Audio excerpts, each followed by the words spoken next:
Hi everyone, welcome back to my channel. This is Varsha and today I'm back with another fascinating topic which I am sure many of you guys will love because this is about how to spot a dishonest person. This is not something that we all know inherently and it takes a little bit of practice and a little bit of knowledge to spot dishonest people.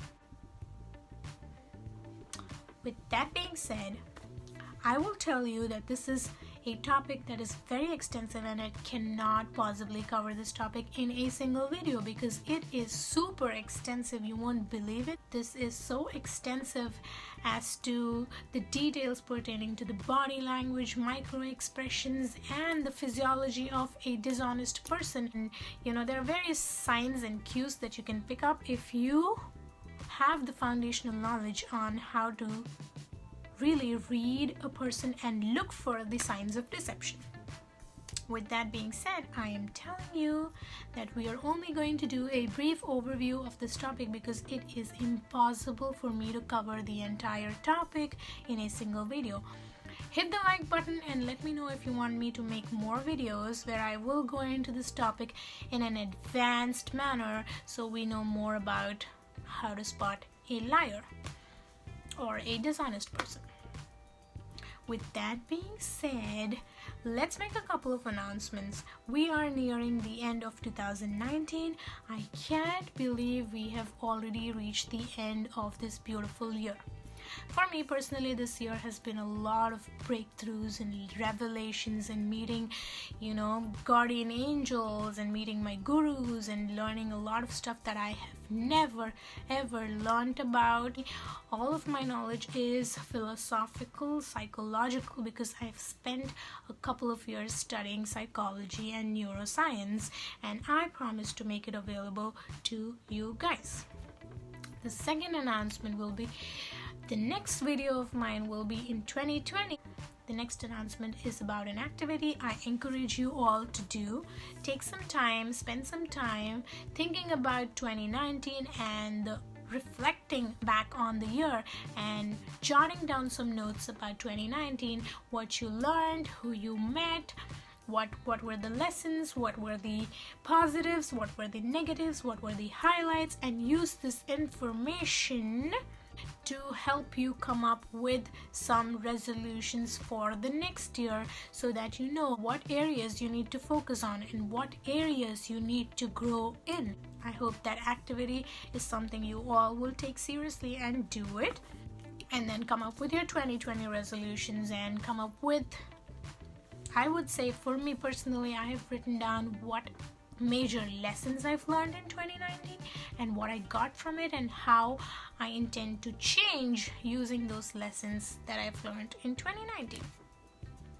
With that being said, let's jump right into our topic. I want to give you guys a disclaimer and say I will give you enough information to go out and start playing with and experimenting with on a beginner's level, and we cannot get to advanced techniques in this video because this topic is very extensive, like I had already mentioned. So let's talk about why people are dishonest. Dishonest people are people that you don't want to encounter on a daily basis and you don't want to keep close in your life, or you want to avoid dishonesty at any cost.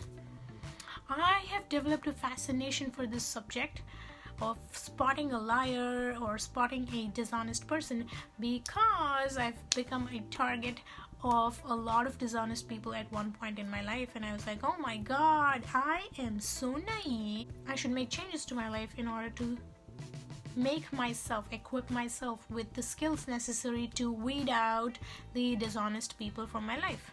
And so with this aim, I went and learned couple of strategies also through my course. So, who are dishonest people? Dishonest people or liars are those people who lie to you in your face, looking you straight in your face, straight in your eyes, with no remorse at all. No remorse whatsoever. Why do people lie? People lie because they are trying to break a rule. Not every liar is a bad person. Sometimes people lie because they just want to preserve their privacy, or they just don't want to hurt someone. Like, for example, a person could say, "Hey, I really like your dress," even when they do not like your dress. Or a person may not accept some things about his or her life just because they want to preserve the privacy of their life. These are some harmless liars and they do not harm you. But I'm talking about the second category of people. These are the people who lie because the intent is to break the rule. Those who break the rules can be very harmful to your mental health. Could be a romantic partner, could be your doctor, could be your politician. These are the scenarios where people lying to you can be really toxic to you. So associating yourself with a person who lies without any remorse is toxic to yourself. You do not want to be associated with someone who is unrighteous, and you want to equip yourself with at least the basic skills to spot someone who is blatantly lying to you and get rid of them ASAP. So, without any further ado, let's begin. So let's get started with the tip number 1. A liar or a dishonest person is always using distancing language. What do you mean by distancing language? For example, when Bill Clinton lied about sleeping with another woman, he used the sentence, "I did not sleep with that woman." He definitely did. And when a person uses distancing language, it is a telling sign that they are distancing themselves from the entire scenario. Now, I will tell you there is not one single rule to catch deception. The second method of finding out if a person is honest or not is by asking a simple question: how do you feel? Most of us have an emotional reaction, or we have an affect that is congruent to whatever is happening in the scenario, and there is incongruence between what's happening in a person's life and how that person is portraying it or displaying it through his emotions. This incongruence should be flagged and delved deeper in order to understand why there is an incongruence. The third telltale sign of a liar is a liar usually tries to put an object, a physical object, a pillow or some object in between them and the person who is confronting them, because they are trying to soothe themselves by introducing a third person or a third object between their dynamic, because they are feeling attacked. Notice very keenly if the person is bringing another object into their vicinity, into their proximity, to feel safer when they're being attacked. That's a telltale sign of a liar. Let's move on to number 4. The next technique that you can use to spot a liar is to ask the liar to repeat their story, but this time backwards. A liar cannot keep up with the sequence of the events when they're reversed. So you can catch them in their tracks by keenly observing the pattern of the story and then stopping them at some point and asking them to go backwards. That's how a liar gets caught in his tracks, and you can spot one. The fifth screening technique to catch a liar is to observe their body language. A guarded body language is telling you something. They're trying to protect themselves from being attacked. Being confronted is like being attacked for a liar. So whenever a liar is crossing his body, doing this, for example, a person who's crossing his arms and crossing his legs is possibly taking a shielding posture, and he's trying to protect himself from the other person. So whenever a person is crossing his or her arms, that's one more giveaway that they could be hiding something, or they're not completely transparent with you. Whenever a person is feeling confronted, his affect may not show, but the physiology is not hideable. Physiology determines the psychology of a person. So you might want to look at a person who is breathing heavily, who is blinking a lot, and who is constantly touching his face, touching his jaw, rubbing his nose. These are signs that the person is feeling really uncomfortable with the confrontation, and he or she is trying to soothe themselves. So you want to look at their physiology and their states of arousal. That is why we have the polygraph testing, which records a person's physiology when he or she is lying. Even when the face doesn't give it away, our CIAs use the polygraph technique to record a person's physiology to know if they're lying or not. And that will usually give it away, even if the person is really good at maintaining a straight face when they're lying. The 8th technique is to pay attention to a person's body language when they are talking to you. When a liar is talking to you, his body is not faced towards you. He or she may be faced slightly away from you, or maybe tilted away from you, because they are not comfortable in facing you head on and looking you in the eye. So they're always tilted or away towards the door, the nearest door, because they want to exit and avoid the confrontation. So you might want to look at their body language. 8th technique is to observe, pay attention to their body, how they're positioned towards you. When a person is positioned, is in alignment with their midline and they're facing you, that is a sign that they're not afraid of the confrontation. But if their body is tilted away from their midpoint, that is the line that passes from the middle of their body, if they're tilted away from that line, that's a sign that they are not being honest. You want to look for signs of the person being really open towards having this conversation and they are engaged. They show that they're engaged in their conversation by facing towards you. So anything that is deviating from you is a sign that they want their way out.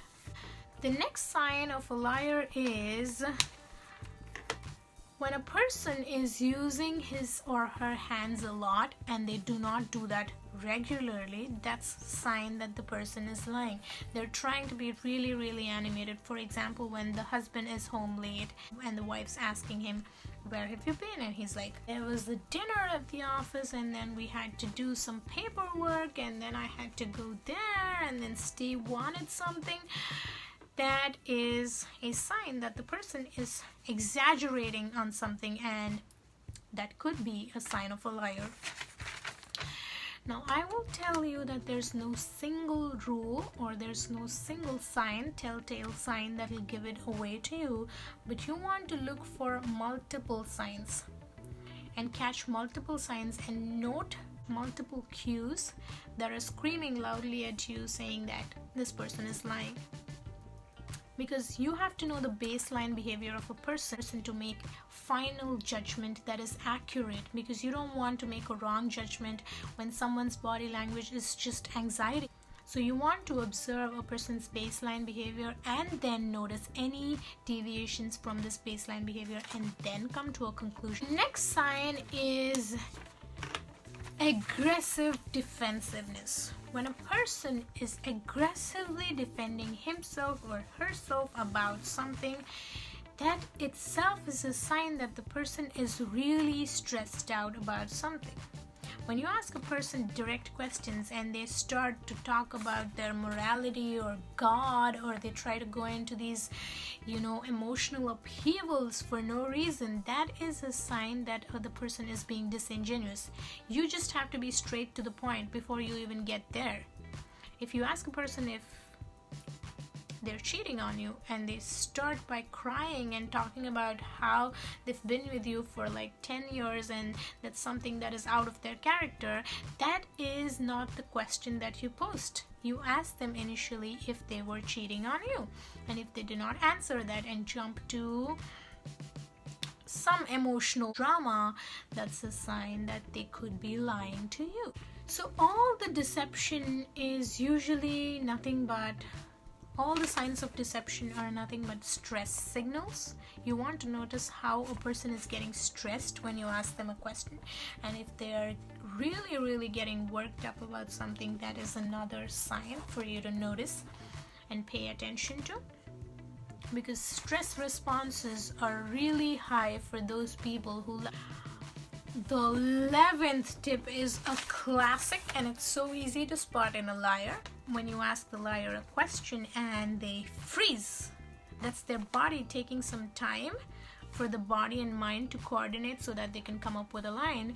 For example, if you ask them, where have you been? And they're like, I was at the grocery department store, I was here, but they take that 3-second pause, and that's really their brain taking some time to make up some lie. So you want to notice that freeze in their body.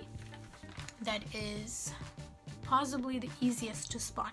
The 12th tip is to notice a person's pupils. You have really good exceptional vision for you to get this right, and there is a possibility of you making a wrong judgment here, because a person's pupils are extremely dilated when they're terrified and also when they're in love. So you might want to notice the pupils of a person. This will not be a major clue, but this can give you some insight. And also, if a person is stoned, their eyes are going to be super dilated, so you cannot rely on this clue entirely. So those were some of the techniques that I could give you in this short video, and I hope you really got something out of it. And with that being said, we have come to the end of the discussion for today, and I will see you guys in 2020. You guys have a wonderful winter break. Bye.